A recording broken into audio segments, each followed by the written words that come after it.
तो दोस्तों Avengers end game के बाद अगर कोई अगली एवेंजर मूवी जो इस मूवी का रिकॉर्ड तोड़ सकती है तो वो होगी एवेंजर्स सीक्रेट वॉर। लेकिन आप लोग कंफ्यूज मत होइएगा, ये जो एवेंजर्स सीक्रेट वॉर मूवी होगी ये एवेंजर्स 5 के बाद आएगी। हाँ दोस्तों, जैसा कि हम सब लोग जानते हैं कि मार्वल फेज 1, 2, 3 के खत्म होने के बाद मार्वल जो फेज 4 है ये एक तरह से कम्प्लीटली रीबूट है नए सुपर हीरोज का, जहाँ पे पहले केविन फेगी सबको एक एक करके इंट्रोड्यूस करेंगे, उसके बाद एक नई एवेंजर्स टीम बनाएंगे। अब रही बात सीक्रेट वॉर की, तो ये कब आएगी, इसकी टाइमलाइन क्या होगी, ये सब हम लोग डिस्कस करेंगे और साथ ही में फेज 4 से रिलेटेड कुछ इंपॉर्टेंट अपडेट भी जानेंगे। इससे पहले दोस्तों कंप्लीट वीडियो स्टार्ट करें, आप लोग कर दीजिए वीडियो को लाइक और कमेंट करके बताइए कि आपको आयरन मैन ज्यादा पसंद है कि थॉर। साथ ही साथ जो लोग मेरे चैनल पे नए आए मेरे चैनल को सब्सक्राइब करके हमारी कॉमिक बुक टॉक्स फैमिली का हिस्सा बन जाए। तो दोस्तों शुरुआत करते हैं हम लोग इस मूवी के प्लॉट से। यहाँ पे दोस्तों कभी भी इस मूवी का प्लॉट कॉमिक एक्यूरेट नहीं होगा। जैसे कि हम लोग जानते हैं जब हम लोग ने एवेंजर्स इन्फिनिटी वॉर देखी थी और या फिर क्या है इसका पार्ट 2 देखा था जिसका नाम था एवेंजर्स एंड गेम, वो भी कॉमिक बुक से इंस्पायर नहीं हुआ था। भले उसमें इन्फिनिटी स्टोन्स की इन्वॉल्वमेंट थी लेकिन यहाँ पे स्टोरी लाइन एकदम चेंज हो गई थी। जैसे कि अगर हम लोग कॉमिक बुक की बात करें तो स्टोरी का नाम था द इन्फिनिटी गॉन्टलेट और उसमें लेडी डेथ का भी इन्वॉल्वमेंट था जिसे थेनोस इम्प्रेस करने वाला था। और यहाँ पे थेनोस बहुत अलग एंटिटी से इन्फिनिटी स्टोन्स इकट्ठा करता था। फॉर एग्जाम्पल अगर हम लोग सिर्फ पावर स्टोन की बात करें तो थेनोस उसे द चैंपियन से इकट्ठा करता था। अब यहाँ पे पावर स्टोन का कलर भी अलग था। लेकिन अगर हम लोग बात करें मार्वल सिनेमैटिक यूनिवर्स की तो यहाँ पे इन्फिनिटी स्टोन्स तो दिखाए गए थे लेकिन स्टोरी लाइन पूरी तरह चेंज हो गई थी और यहाँ तक कि इन्फिनिटी स्टोन्स के कलर भी चेंज हो गए थे और इन्फिनिटी स्टोन्स के विल्डर तक चेंज हो गए थे। फॉर एग्जाम्पल यहाँ पे अगर हम लोग टाइम स्टोन की बात करें तो मार्वल सिनेमैटिक यूनिवर्स में वो था डॉक्टर स्ट्रेंज के पास, और अगर हम लोग कॉमिक बुक की बात करें तो उस समय टाइम स्टोन था ग्रैंड मास्टर के पास जिसे बाद में थेनोस ने डिफीट किया और टाइम स्टोन को हासिल किया।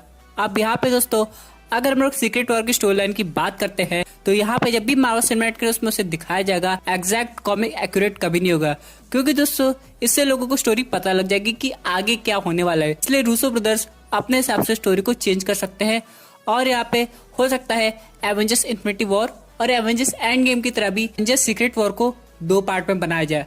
अब सबसे इम्पोर्टेंट क्वेश्चन, इसकी टाइमलाइन क्या होगी। दोस्तों अगर हम लोग बात करें मार्वल सिनेमैटिक यूनिवर्स के फेज 4 की तो अभी तक ऐसी कोई एवेंजर मूवी की अनाउंसमेंट नहीं हुई है। लेकिन इसका मतलब ये नहीं कि मार्वल सिनेमैटिक यूनिवर्स के फेज 5 में हम लोग को एवेंजर्स मूवी देखने को नहीं मिलेगी, क्योंकि दोस्तों अगर हम लोग सीक्रेट वॉर की बात करें और उसे सिनेमैटिक यूनिवर्स के व्यू पॉइंट से देखें तो यहाँ पे काफी लोग आ सकते हैं।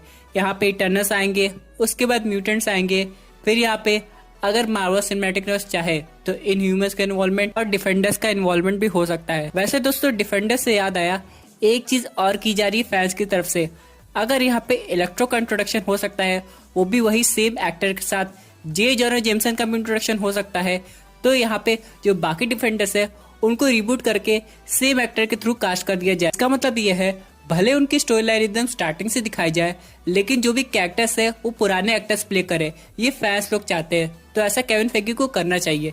इन सबके अलावा दोस्तों अगर हम लोग कैरेक्टर्स की बात करें तो मैंने ऑलरेडी बता दिया यहाँ पे कि म्यूटेंट्स और इटर्नल्स होंगे, लेकिन मेन एवेंजर कौन होगा, क्योंकि दोस्तों अभी हम लोग ओरिजिनल एवेंजर्स की बात करें तो यहाँ पे बहुत से एवेंजर मिसिंग है। जैसे कि ब्लैक विडो तो दिखाई नहीं देगी हम लोग को, फिर आयरन मैन ने अपना सेक्रीफाइस कर दिया है, कैप्टन अमेरिका ओल्ड हो गए हैं, थॉर रहेगा, हॉकाई की कोई कंफर्मेशन नहीं, हो सकता है वो केट बिशप को ट्रेनिंग देने के बाद चला जाए।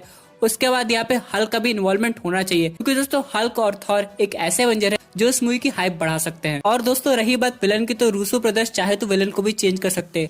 अगर हम लोग कॉमिक बुक की बात करें तो वहाँ पे डॉक्टर डूम है और यहाँ पे हो सकता है कोई और विलन आ जाए, हो सकता है Kang the conqueror secret war start कर दे, क्योंकि दोस्तों कैंग द कॉन्करर का इन्वॉल्वमेंट अभी कंफर्म हुआ है, डॉक्टर डूम का कंफर्म नहीं हुआ है। इसलिए दोस्तों यहाँ पे हो सकता है एवेंजर्स सीक्रेट वॉर का main villain Kang the conqueror होगा। लेकिन इन सब के अलावा कैंग का क्या पर्पस होगा, क्या वो मल्टीवर्स को रूल करना चाहता है या फिर एक यूनिवर्स को कॉन्कर कर लिया है और जब वो अर्थ के मेन यूनिवर्स में आता है तो जो सीक्रेट वॉर मूवी है वो इस करंट यूनिवर्स में सेटअप हो जाती है, या फिर उसका कोई और पर्पस है। और यहाँ पे क्या इन्फिनिटी स्टोन्स फिर से वापस आ जाएंगे, क्योंकि दोस्तों वांडा विजन टीवी सीरीज में अगर हम लोग देखें तो भले वांडा ने विजन को एक ऑल्टरनेट रियलिटी से क्रिएट किया है लेकिन उसके माइंड का इन्फिनिटी स्टोन्स भी वापस आ गया है। और यहाँ पे दोस्तों एक और अजीब थ्योरी सामने आ रही है कि जब प्रोफेसर हल्क स्नैप किए थे तो उनके रिवर्स स्नैप की वजह से जो पुराने इन्फिनिटी स्टोन्स थे वो फिर से वापस हम लोग को देखने को मिल सकते हैं। तो दोस्तों अगर ऐसा हो जाएगा तो हो सकता है Kang the conqueror infinity stones का भी यूज करें। लेकिन दोस्तों मार्वल सिनेमैटिक यूनिवर्स में हम लोग को 6 इन्फिनिटी स्टोन्स दिखाई दिया, लेकिन अगर हम लोग कॉमिक बुक की बात करें तो वहाँ पे ईगो स्टोन का भी इन्वॉल्वमेंट है। वैसे दोस्तों मुझे तो नहीं लग रहा कि इन्फिनिटी स्टोन्स का इन्वॉल्वमेंट सीक्रेट वॉर मूवी में होगा, क्योंकि दोस्तों सीक्रेट वॉर का मेन फोकस होगा मल्टीवर्स, और मल्टीवर्स स्टैब्लिश हो गया। हालांकि हम लोग को स्पाइडरमैन फार फ्रॉम होम में मल्टीवर्स सिर्फ एक थ्योरी लग रहा था, लेकिन केविन फेगी ने ऑलरेडी रिवील कर दिया है जब उन्होंने मूवी की अनाउंसमेंट की थी जिसका नाम है doctor strange multiverse of madness. अब यहाँ पे चाहे बात करें डॉक्टर स्ट्रेंज पार्ट 2 की या फिर बात करें स्पाइडरमैन 3 की जिसमें मल्टीवर्स से सुपर हीरो और सुपर विलन आने वाले हैं, उनसे पहले भी डॉक्टर स्ट्रेंज पार्ट 1 में भी हम लोग को मल्टीवर्स का जिक्र एंशिएंट वन के थ्रू हो गया था जब डॉक्टर स्ट्रेंज ने अपनी थर्ड आई ओपन की। लेकिन दोस्तों एक क्वेश्चन आता है, क्या एवेंजर्स 5 ही अगली सीक्रेट वॉर मूवी होगी? तो इसका आंसर है ना, क्योंकि दोस्तों जब भी एवेंजर्स 5 मूवी आएगी उसमें नए सुपर हीरो आएंगे, उसके बाद आगे जाके एक और एवेंजर मूवी हम लोग को देखने को मिलेगी, उसके बाद हो सकता है फेज 5 के एंड में हम लोग को फाइनली एवेंजर्स सीक्रेट वॉर देखने को मिले। लेकिन दोस्तों यहाँ पे एक बात और है, अगर हम लोग बात करें एवेंजर्स एंड गेम की तो ये 2019 में आई थी, पहली एवेंजर मूवी आई थी 2012 में, यानी दोस्तों काफी ज्यादा टाइम गैप था।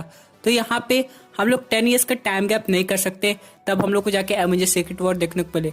ये सब काम विद इन 5 इयर्स में करना पड़ेगा, तभी जाके ये एवेंजर्स एंड गेम का रिकॉर्ड ब्रेक करेगी और आगे जाके जो भी नए कैरेक्टर्स आ रहे हैं वो इस मूवी में आराम से फिट हो पाएंगे। तो मेरे हिसाब से दोस्तों फेज 5 का एंड एक परफेक्ट स्टार्ट है सीक्रेट वॉर मूवी का। इसके बाद मेरे बहुत से दोस्तों का क्वेश्चन ये आएगा कि अगर एवेंजर्स सीक्रेट वॉर दिखाई जा रही है उसमें डॉक्टर डूम विलन नहीं है बल्कि कैंग द कॉन्करर को मेन विलन के रूप में दिखाया जा रहा है और ये मूवी अभी आने में 5 इयर्स का टाइम लगेगा, तो हम लोग को गैलेक्टस कब दिखाई देगा? तो दोस्तों मैं आपको बताना चाहता हूँ, यहाँ पे अगर रूसो ब्रदर्स चाहे तो एक मूवी में 2 विलन को इंक्लूड कर सकते हैं जो कि अपने लेवल पे काफी ज्यादा पावरफुल होंगे। अगर कोई मल्टीवर्स को कंट्रोल करना चाहता है तो वो है कैंग द कॉन्करर।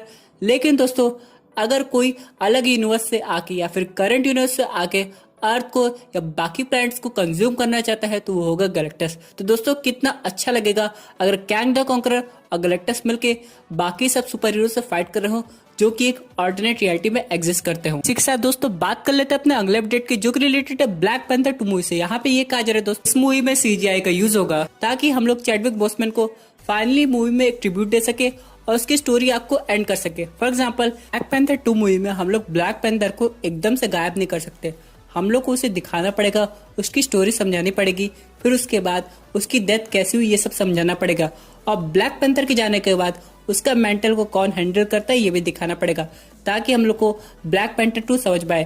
फैंस जानते हैं कि चैडविक बोसमैन अब हमारे बीच में नहीं है। दोस्तों सिनेमैटिक यूनिवर्स में इनके कैरेक्टर को जस्टिफाई करना और ट्रिब्यूट देना बहुत जरूरी है, जैसे कि पॉल वॉकर के केस में हुआ था फास्ट एंड फ्यूरियस मूवी में, ऐसा ही कुछ ब्लैक पैंथर 2 मूवी में दिखाया जाएगा। इसी के साथ दोस्तों बात कर लेते हैं अपने फाइनल अपडेट की जो कि रिलेटेड है Thor love and thunder movie से। यहाँ पे दोस्तों ये कहा जा रहा है कि हम लोग को इसकी स्टोरी आग पता चल गई है, इसका मेन प्लॉट क्या होने वाला है ये सब मालूम हो गया है। यहाँ पे दोस्तों थॉर लव एंड थंडर में जो comic book story line adopt की जाएगी उसका नाम होगा अनवर्दी थॉर। यहाँ पे दोस्तों क्या होता है, थॉर के पास अब म्योनिर उठाने की पावर नहीं है, वो एक तरह से अनवर्दी हो गया है। लेकिन दोस्तों उसी के साथ जेन के पास वर्दीनेस की पावर आ जाती है और वो म्योनिर को विल्ड कर लेती है। इन सब के अलावा दोस्तों जेन को कैंसर हुआ होता है, लेकिन जैसे वो म्योनिर को विल्ड करती है उसका कैंसर ठीक हो जाता है और वो एक सुपर हीरो बन जाती है। लेकिन जैसे वो म्योनिर को ड्रॉप करती है वो फिर से नॉर्मल हो जाती है और वो काफी ज्यादा बीमार भी हो जाती है। अब ये देखना है कि यहाँ पे कैंसर का मेन रीजन क्या है। कहा तो ये जा रहा है दोस्तों कि जेन foster Thor the dark world movie में एक इन्फिनिटी स्टोन्स के कांटेक्ट में आई थी जिसका नाम था रियलिटी स्टोन। दोस्तों हम लोग ने उस मूवी में भी देखा था जैसे उसकी बॉडी में इन्फिनिटी स्टोन्स चला गया था वो काफी ज्यादा बीमार हो गई थी, लेकिन जब इन्फिनिटी स्टोन्स हट गया तो उसके बाद हम लोग को ये नहीं पता चला कि उसके साथ क्या हुआ। तो हो सकता है ये एक मेन रीजन हो। यहाँ पे एक और क्वेश्चन आता है जो अभी तक क्लियर नहीं हुआ है, क्या इस मूवी में बेटा रे बिल का इन्वॉल्वमेंट होगा कि नहीं होगा? क्योंकि दोस्तों अगर हम लोग अनवर्दी थॉर की स्टोरी लाइन की बात करें तो वहाँ पे बेटा रे बिल आया था और वो एक तरह से थॉर की हेल्प करना चाहता था और आगे जाके वो और थॉर अच्छे दोस्त बन जाते हैं। हो सकता है ये story line Marvel cinematic universe में भी यूज हो, क्योंकि हम लोग बेटा रे बिल को बहुत टाइम से देखना चाहते हैं। दोस्तों थॉर 4 में अनवर्दी स्टोरी लाइन इसलिए भी सही बैठ रही है क्योंकि यहाँ पे जब भी गॉर द गॉड बुचर आएगा तो थॉर से फाइट करेगा और जब थॉर वर्दी नहीं होगा तो गॉर के लिए आसान हो जाएगा थॉर को हराना।